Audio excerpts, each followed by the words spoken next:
Bonjour Philippe Bardon. Bonjour Liselotte. Alors, est-ce que vous avez vu ça? On a un nouveau Premier ministre. Bah oui, j'ai vu ça. Ah mais c'est génial, non? C'est vraiment c'est super, hein. Bon, je vous sens pas très enthousiaste là, Maëlys, Liselotte, Ouais. un petit peu Faut demander d'énergie aux quand même. auditeurs, je pense qu'ils ont tous un avis là-dessus. Mais bon, après, c'est vrai que quand je dis nouveau, en fait, c'est quand même un peu le gagnant de l'épreuve des poteaux dans koh. C'est le macroniste qui a tenu le plus longtemps sans tomber. Parce que Sébastien Lecornu, il est au gouvernement depuis l'élection d'Emmanuel Macron, en fait, hein. Et je parle pas de 2022, hein. Non, non, mais de 2017. Alors, il a été successivement, hein, accrochez-vous, secrétaire d'État auprès de Nicolas Hulot, ministre de la Transition écologique et solidaire, ministre chargé des collectivités territoriales, ministre des Outre-mer et depuis 2022, ministre des Armées. Il a été ministre, hein, sous Édouard Philippe, Jean Castex, Elisabeth Borne, Gabriel Attal, Michel Barnier, François Bayrou. Bon, je raillais à l'instant votre manque d'enthousiasme, mais au fond, je dois avouer que moi aussi, je suis un petit peu usé, hein, saoulé, comme on dit chez moi, par ces petits jeux de couloir, cette ambiance de fin de règne qui s'éternise, hein. Moi aussi, je l'avoue, j'arrive plus trop à m'enthousiasmer en essayant de savoir si Darmanin restera à la justice ou finira-t-il à l'éducation nationale et qui sera le nouveau ministre en charge des relations avec le Parlement. Emmanuel Valls, au fait, on l'oublie un petit peu trop. Que va-t-il devenir Manuel Valls? Alors le décompte de soutien, les paris sur la censure, la dissolution. Et toi, t'en penses quoi? La dissolution ou pas?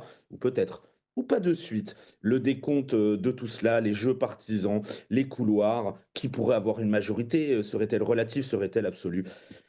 Bon, en fait, je pense que comme de très nombreux Français, comme de très nombreux auditeurs, j'en ai en fait un peu marre, parce que tout ça me semble si éloigné du drame que nous vivons, de la période cruciale que traverse notre peuple, notre pays, notre civilisation.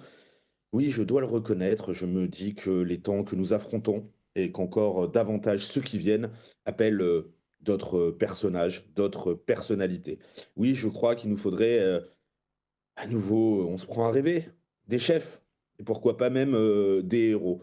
Oui, je crois que nous sommes certes face à une crise politique, institutionnelle, démocratique, mais que nous sommes aussi sans doute face à une crise anthropologique. Oui, il y a une question sur le type d'homme et de femme qui nous gouvernent.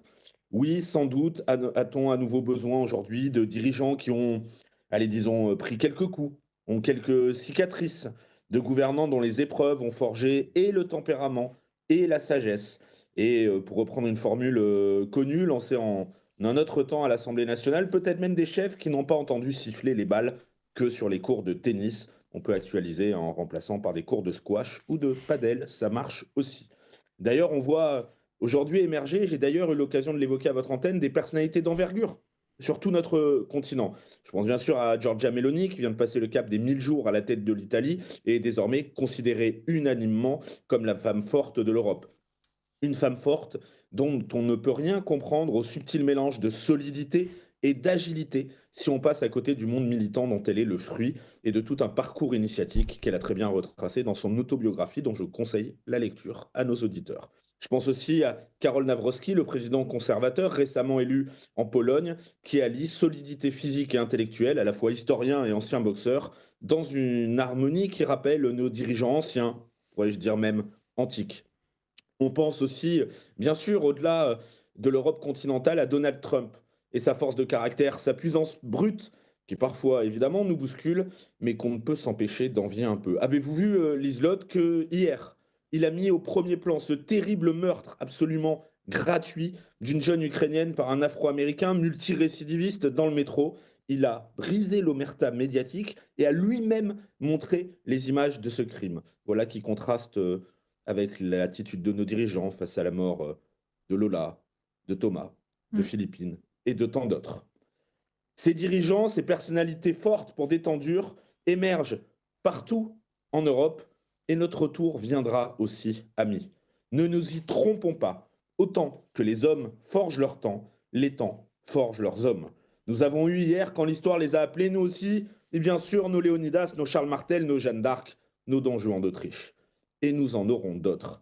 Car ce qui a donné ces hommes et ces femmes d'exception sommeille toujours au fond de nous. Au moment où je vous parle, c'est peut-être notre future Jeanne qui vient de naître quelque part dans la maternité d'une petite commune française. Au moment où je vous parle, quelque part dans la cour d'un collège de banlieue, Le futur Charles Martel est en train de tremper son âme dans l'adversité avec la racaille importée. Nos chefs et nos héros sont déjà là. Le temps viendra où ils se dresseront. Ce que je veux vous rappeler ce matin, chers auditeurs, c'est que nous vivons dans un interrègne, une période intermédiaire. Nous le ressentons tous. Le temps des Lecornu ne durera pas et le temps des Léonidas reviendra. Tant qu'il restera des Français et des Européens debout, même s'il est déjà très tard, il n'est pas encore trop tard.